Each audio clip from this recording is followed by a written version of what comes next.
Hello and welcome to my channel. My name is Emma and this channel is all about sewing, mainly hand sewing, but today is a little bit different. Today I'm going to share with you my collection of vintage sewing machines. Now, a couple of videos back I shared with you the latest acquisition into my collection, and that was a 1930s Singer 28K hand crank sewing machine that has a shuttle. And I was gifted that at Christmas by my mother-in-law, and she'd found it in a charity shop for £30 and it's in beautiful condition. You were all really interested in that video, thank you so much, and I asked you, would you like to see the rest of my collection? Because I realised, yes, it is a collection, I've got more than two. I've got 4 at the moment, and you were really keen to see them, so that's what we're going to look at today. I'm going to show you the machines and show you them working, tell you about how I got them, and then at the end of the video I will tell you what's on my vintage sewing machine bucket list, because there are a couple more things I would like to get one day as part of my collection. So let's get started. So this is my Singer hand crank 1936 99K. So this machine is 6 years younger than the machine that I showed you in my previous video about machines, and I'll put them side by side in a moment and we can have a little compare. But I got this machine probably about 12 years ago from a vintage shop, so not a charity shop but a vintage shop in Southport, and I remember I paid £50 for it, which, considering the other machine was 30 and this was so long ago, I did pay a lot for it.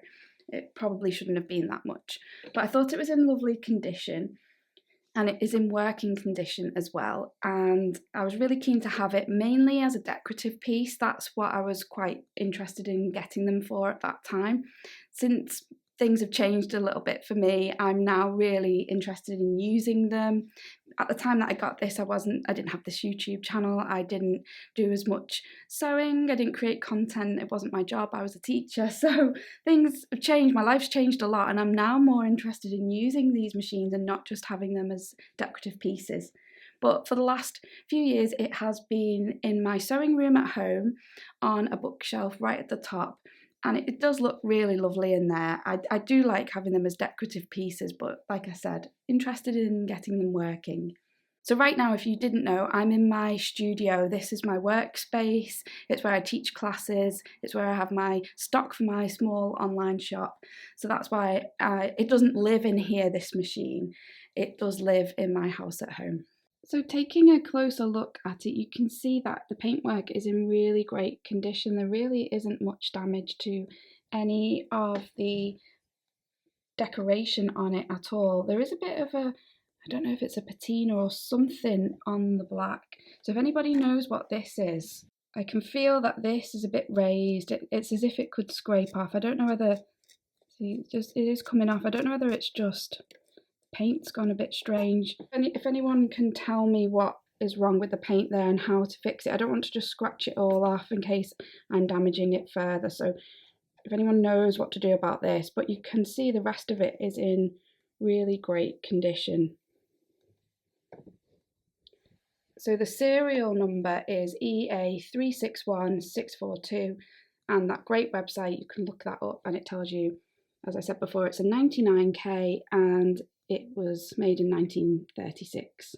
So in the compartment, which is in great condition in comparison to the one, over here on the other machine, which is only 6 years older. But it's nice that this one's stayed in nice condition. There wasn't anything really in it. This is my antique pincushion, which I forgot I had because it's been stored in there for so long.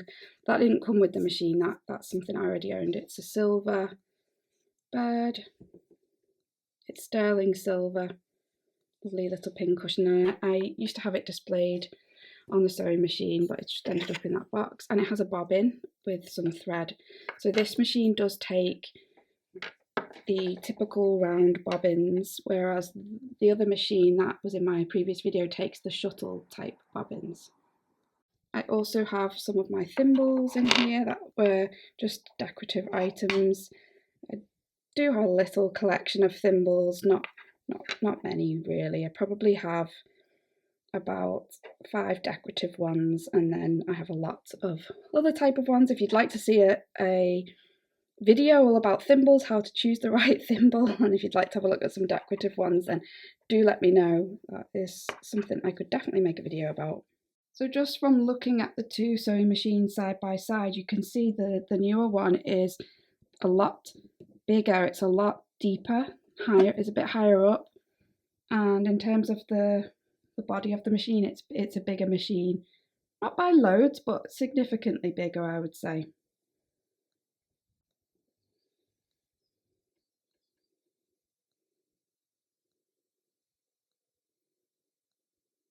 And you can see the decoration on the end of the plate is this lovely scroll design, which is really pretty, and again, all in really great condition.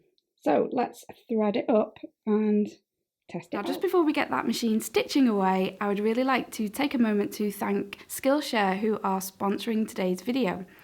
Now, with spring well and truly in the air, I really feel like trying something new, and I am keen on trying that idea of creating a daily art habit, so doing a little bit of something every day to improve my skills. I'm taking a class on Skillshare called Realistic Thread Painting Embroider a Butterfly, and that is a class by Amanda Fox. I'm really keen to improve my embroidery skills, and taking a class on Skillshare is a great way to do this, and it's a great way to build up that daily art habit, because Skillshare is a huge online learning platform designed by creatives for creatives, with so many creative classes to take, and it really champions the learn by doing approach. And I really believe that is a great way to improve your skills in a short space of time. There are so many fantastic classes on Skillshare on a huge wide range of subjects, from things like photography, drawing, watercolours, knitting, crochet, embroidery, and so much more. If you'd like to find out more, there is a link in the description box, and the first 500 people to use the link will get 1 month access to Skillshare for free. So why not try it today? Thank you so much to Skillshare for sponsoring today's video. So I'm going to thread the machine by following the instructions in the manual, which is available online, which I am so grateful for people who share that information. It just makes this whole process so much easier. I am just sticking with this reel of thread that I've got. A lot of people suggested to me on the previous video to use a thread that isn't cross wound because it's going on a vertical spool pin. I just don't have anything that I could use to hand right now that is just straight wound on the spool. I could use some polyester, but I just can't put polyester in these old machines. I feel like it has to be cotton. I am looking for some Silco threads that are on wooden bobbins. I've got some at home, I just didn't bring them with me, but I think for now it will just have to do. But I do realise that if I'm really going to use these machines, I should have something that's straight wound.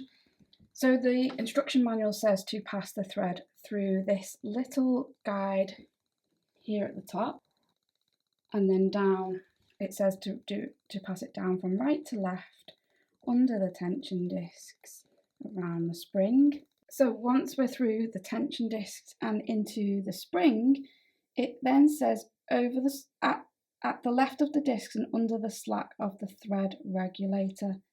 So it looks like it's passed underneath this, then back up through here, through this eyelet.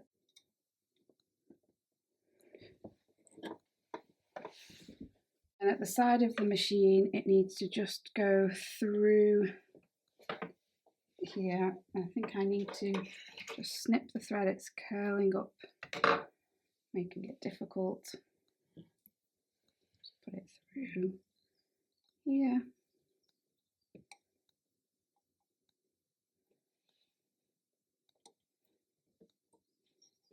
The thread also needs to go through this little guide here as well.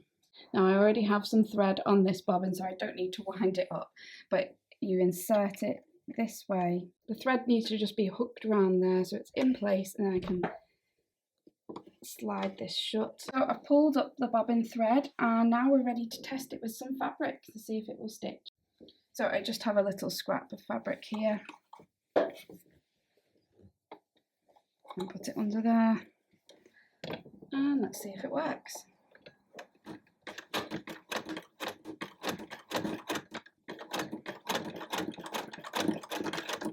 And it does. I'm going a bit wonky there, but let's see. Let's have a look.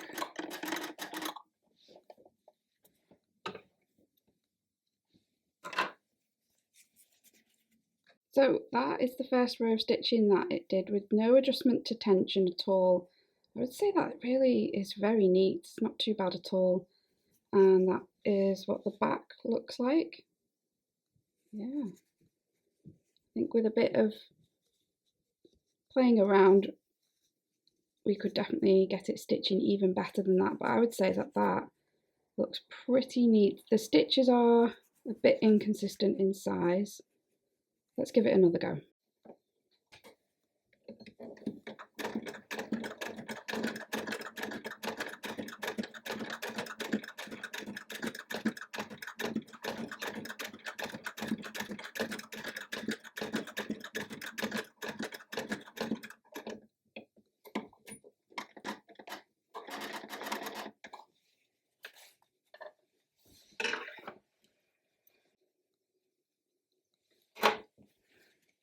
Wow, look at that. I'm super impressed with those stitches. They look so neat. You can just see the black coming through, and that's the bobbin thread. The bobbin thread is black, but the stitches, it's hard for them to show up on camera, but they are really consistent, really neat. That machine works really well. What I'm going to do now is have a little go at adjusting the size of the stitches, or the stitch length, to see what we get. So the manual explains that you turn this screw to the right to lengthen the stitch. Now that is not moving, and turn it to the left to shorten the stitch. So I'm assuming that it was already on the longest stitch length, which doesn't look very long. But I'll move it the other way and try that, see what that's like.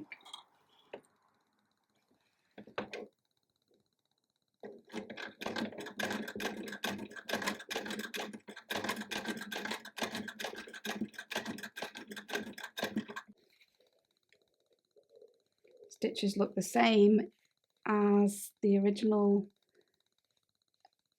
line of stitching that I did, so I think the stitch length dial isn't working on this machine, but there might be something that could be done. I still can't get over how neat the stitches are. They are a really great length for patchwork. I can see myself maybe using this machine. They're just really beautiful, look. Really lovely stitching. I'm very impressed with that. Beautiful. So, having used the later machine with the bobbin, regular circular bobbin, and also having used my slightly older machine with the shuttle, on comparison then, I would say that the bobbin machine is much easier to use. Now, I don't know if that is just because of the actual ones that I've got, but I had a lot of problems sorting out the other machine with the tension and everything. This one just seems to work. Perfect tension and beautiful stitches. I haven't had to wind the bobbin on this, so I don't have a spare bobbin for it, so I'll wait till it runs out before I do that. But winding the shuttle on the other machine took me a while, and it does really make you appreciate what goes into making something, and that it is a slow process, which is something I love. So I would say if you are looking for your first hand crank sewing machine, the 99K is a really great place to start, because it's very simple to drop the bobbin in, slot the thread into place, and then you're ready to go, really. It's quite straightforward to thread as well. The ones with the shuttle are just a little bit more pernickety. So now let's have a look at the other machines that I've got. So the next machine I have to show you is this one, this tiny little sewing machine, and it is called an Essex Miniature machine. So a bit of history about this machine then. After the Second World War, there was a big shortage of full-size machines, and so this company decided to create the Essex Miniature machine, and it is apparently a copy of the Singer 20. Now, I don't know what that looks like. I haven't looked that one up. When I look at these on the internet, some of them have wooden extension bit coming out here. Mine doesn't have that, and I can't tell if it ever used to have that. I picked this up for, I think, £10 at a vintage flea market type place, probably 10 years ago, 12 years ago. I've had it for a really long time. It does have a clamp that you can clamp it to the table with. I've left that at home in a drawer, but nothing else came with it. As you can see, it's all shiny, and yeah, there's no damage to it. It all looks really nice. So what's really interesting about this machine is it doesn't have a shuttle, it doesn't have a bobbin, it just has thread that you thread it up at the top, and it is a chain stitch machine. I don't know why we don't use chain stitch machines anymore. What a great idea. Really straightforward. It should be anyway. We'll thread it up in a minute and see if that is true. And I love the look of the chain stitch. It's just so nice. I'll show you all about that. So this would be a great children's machine with it being so miniature. When I picked this up, I did get it working. It is in full working order as far as I know. I haven't used it for probably 10 or 12 years. So let's give it a go. So let's have a close inspection then. We've got the spool pin here, and we've got tension discs here, which is different to other machines. There's nothing here. This is the presser foot lever for up and down for the presser foot. It's hand crank.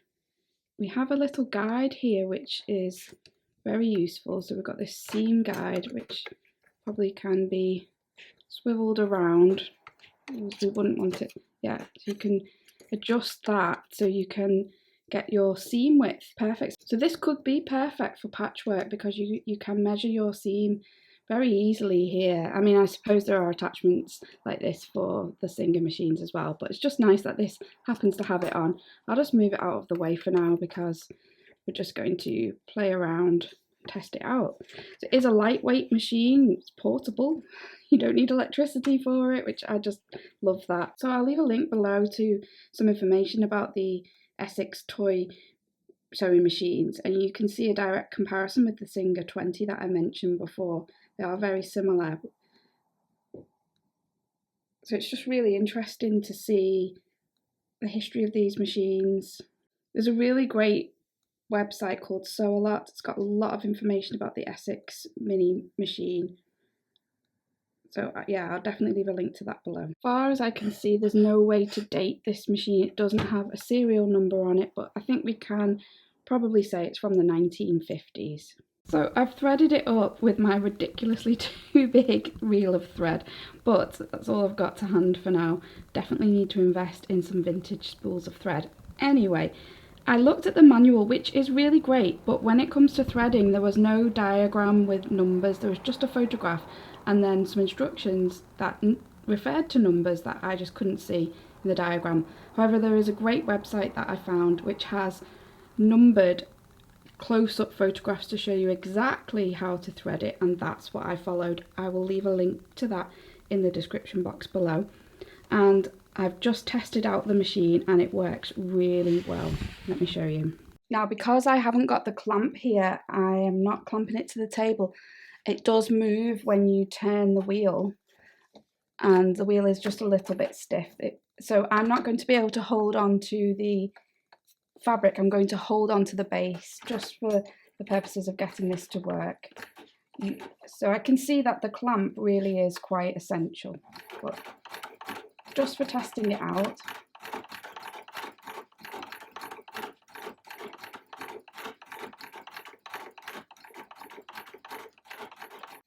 Wow, those stitches are tiny. We've got something interesting going on the back. Let's have a close-up. This is where I started, and you can see the needle has made some rusty marks. Didn't do much sewing there, but when I got it going, we've got some stitching of various quality really, and as we move along it gets more consistent, although very tiny. Now when we look at the back, it tells a slightly different story. because we've got some knotting, we've got a messy looking chain stitch here, but as the machine seemed to find its groove, we have got a very neat chain stitch on the back there. Can you see that bit? It's very neat down this end, looked really great, albeit a bit small, but this bit is where it started off all messy. So I'm going to investigate if I can change the stitch length. From referring to the manual, we can adjust the stitch length by using this, which is called a stitch regulator, but it does say if it's in this position, it would give the best results. So I'm going to leave it. I don't really want to mess with it anymore. Let's test it out again.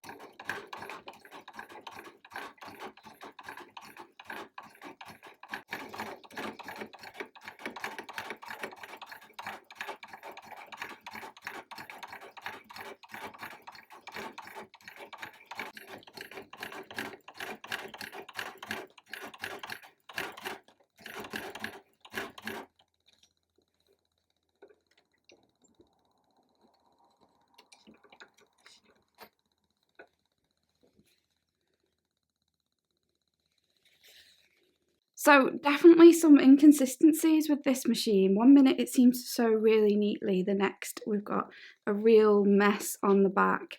So the front looks nice though.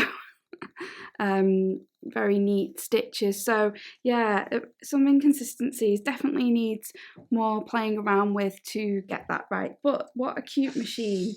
Really love how it looks. Very cute indeed, and yeah, great if you can get it working. I can imagine that'd be great, especially for children. So the final machine that I would like to show you today is also a children's toy machine. So what happened was I showed my mum the Essex Miniature when I got it, and she told me about a small little machine she had when she was a child, and when we did a bit of research we realised she had a Vulcan Mini. I'll pop a photo of it up here. She had a red one, and I did some searching on eBay and I couldn't find the red one. I could find blue ones, and I was going to buy it and I thought it would be a nice display item, but I don't seem to have bought that one. I seem to have bought something different. So I had a good search at home and I couldn't find the Vulcan Mini, so I mustn't have bought that. We are going back about 12 years here, so I can't remember properly. But I bought something else that's really sweet. It comes in this box, and I just love this vintage, real 1950s picture here on the box. And it says made in England, and the machine is this one, which is called Little Betty. And it says Little Betty here, and it says made in England here, and that's it. There's nothing else on it, no other serial numbers or anything else. The machine is again another chain stitch machine, so it doesn't have a bobbin thread, you just have a thread at the top, and it is all metal except for this part. This bit is plastic. These were manufactured in the UK from the late 40s, and later on, probably towards the 70s, they moved the manufacture of the Little Betty out to Japan and they made it all plastic. Because mine has one part that's plastic and the rest metal, I think that mine is sort of mid-age. It's not one of the earlier ones, it's not one of the later ones, it's about mid-age. It's in kind of working order, but I think it needs a new needle replacing. I tried to get it stitching today and it wouldn't stitch. So yeah, it's definitely great for display purposes because it just looks so nice. It has a wooden bobbin on here that is attached.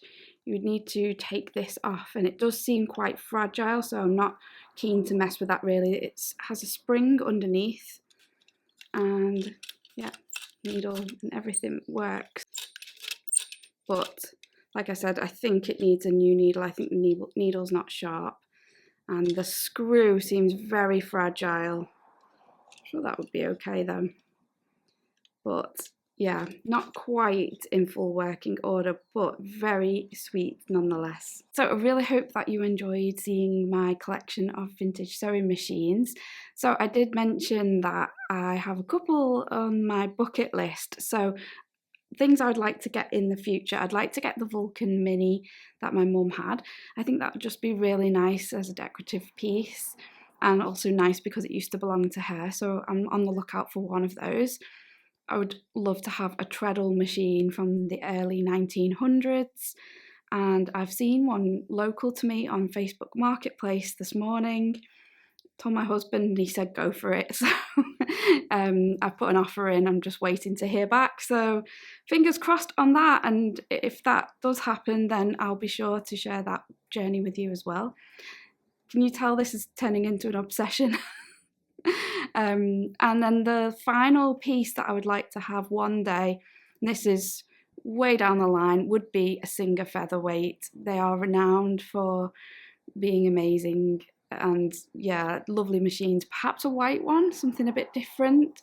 They are expensive, so everything that you've seen today has cost me less than £50. The treadle machine that I'm putting an offer in is less than £100. So none of them are huge amounts of money, but the featherweights tend to be over £400, and I feel like that's a big gamble, especially when you're buying it online, you haven't tried it out, and it's definitely out of my price bracket at the moment, but maybe one day, maybe, we'll see. I really hope that you've liked seeing everything today. Do leave me a comment down below if you have had any of these machines in your family, or if you've used the toy machines before. Do you have a little Betty or an Essex Miniature? Then do let me know. I just want to finish the video with a little personal tribute to my beautiful cat, Bella. We lost her this week, and yeah, I've had her for 17 years. She was 20 years old. She was a lovely cat, a constant companion, and it's really sad to say goodbye to her, so I just wanted to put a little tribute to her here at the end. Thank you so much for watching. Take care. Bye bye.